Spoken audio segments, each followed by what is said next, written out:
Hi, this is Jacob with Printer Logic. Did you know there's three things you're typically going to want to turn on with every portal that you spin up? The first is you're going to want to go to Tools, Settings, and then Client. This first option here that says Enable the client to check in every 240 minutes. If that is not checked, the agent will only check in when the user logs in and logs off, typically at the end of the day. With this check, it'll basically have a timer on it, and every 4 hours, if you push out a new driver or a new setting, it'll automatically be applied to the user. So that's a nice one to have. Another one that's really nice is if you scroll down a bit, it'll say enable automatic updates during the next client or refresh.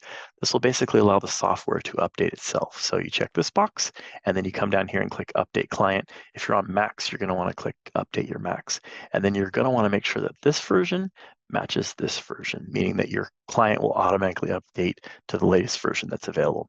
And of course, save it, which would be up here. It's grayed out though, because I haven't made any changes, but you're typically going to want to do those. The third thing that you'll want to modify on a new instance is you'll go to Tools, Settings, Portal. By default, this is unchecked, which basically says enable the automatic self-service portal and release portal login.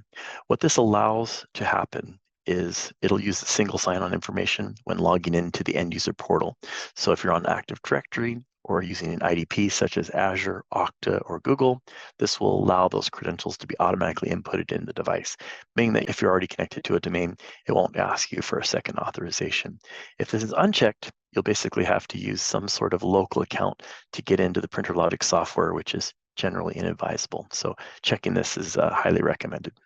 And as you can see, if I go to the end user portal, it doesn't ask me for a login or anything like that. And it already knows my single sign-on credentials, in this case, an Azure login. But it could be, again, Active Directory, Okta, it doesn't matter. But it's basically using whatever the credentials were to get in. Thank you.